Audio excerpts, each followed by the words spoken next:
আগামী 22শে জানুয়ারি ভারতবর্ষের সেই প্রতীক্ষিত দিন অর্থাৎ রাম মন্দিরের উদ্বোধন, যার জন্য কিন্তু একটা অন্য দীপাবলির আনন্দে সমগ্র ভারতবর্ষ মুখরিত হতে চলেছে।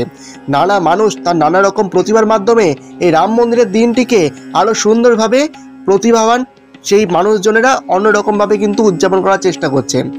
এবং তার মধ্যেই রয়েছে কিছু কিছু প্রতিভা যারা এই রাম মন্দিরের দিনটিকে একটা অন্যরকম মাত্রা দিতে চলেছে তার অসাধারণ কাজের মাধ্যমে। সেরকমই অনেক অনেক মানুষের মধ্যে আজকে আমি যেই মানুষটিকে নিয়ে কথা বলবো বা যে ছেলেটিকে নিয়ে কথা বলবো, সে কিন্তু একটি বাচ্চা ছেলে। সে এখন 10ম শ্রেণীর ছাত্র। পশ্চিমবঙ্গের মুর্শিদাবাদ জেলার ধুলিয়ান পাহাড়গাড়ি শ্মশানঘাট এলাকায় তার বাড়ি। তার নাম সূর্য রবি দাস। সে এখন 10ম শ্রেণীর একজন ছাত্র। কৃষ্ণকুমার সন্তোষ কুমার স্মৃতি বিদ্যাপীঠ যে হাই স্কুল রয়েছে সেই স্কুলের ছাত্র।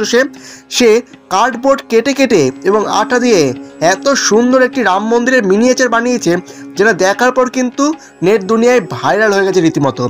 এবং তার এই সমস্ত কার্যকলাপ, এত সুন্দর প্রতিভা সমস্ত মানুষজন কিন্তু সাদরে গ্রহণ করেছে। বহু মানুষজন তাকে কিন্তু প্রশংসায় ভরিয়ে দিয়েছে।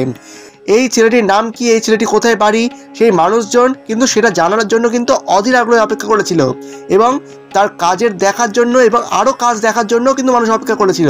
সুতরাং এর আগে সে যখন ছোট একটি রাম মন্দির বানিয়েছিল, সেটি ভাইরাল হওয়ার পরে আবার সেটি বড় রাম মন্দির বানিয়েছে, যেই রাম মন্দির মিনিয়েচারের ছবি ভিডিও আপনারা এই আমার ভিডিওর মধ্যে দেখতে পাচ্ছেন। এবং আশা করি তার এই প্রতিভা দিন দিন আরও উত্তরোত্তর বৃদ্ধি পাবে এবং সে জীবনে যত এগিয়ে যাবে তার এই প্রতিভার মাধ্যমে সে সমগ্র দেশ তথা সমগ্র বিশ্বে তার নাম উজ্জ্বল করে তুলবে।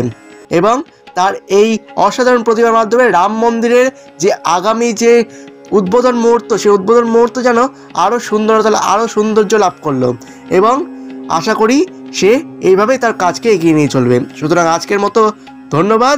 এবং রাম মন্দিরের উদ্বোধন উপলক্ষে সমস্ত মানুষজন যেভাবে আনন্দিত হয়ে উঠেছে, অসাধারণ একটা মুহূর্ত যে সৃষ্টি হতে চলেছে, সেটা কিন্তু বলা যেতেই পারে।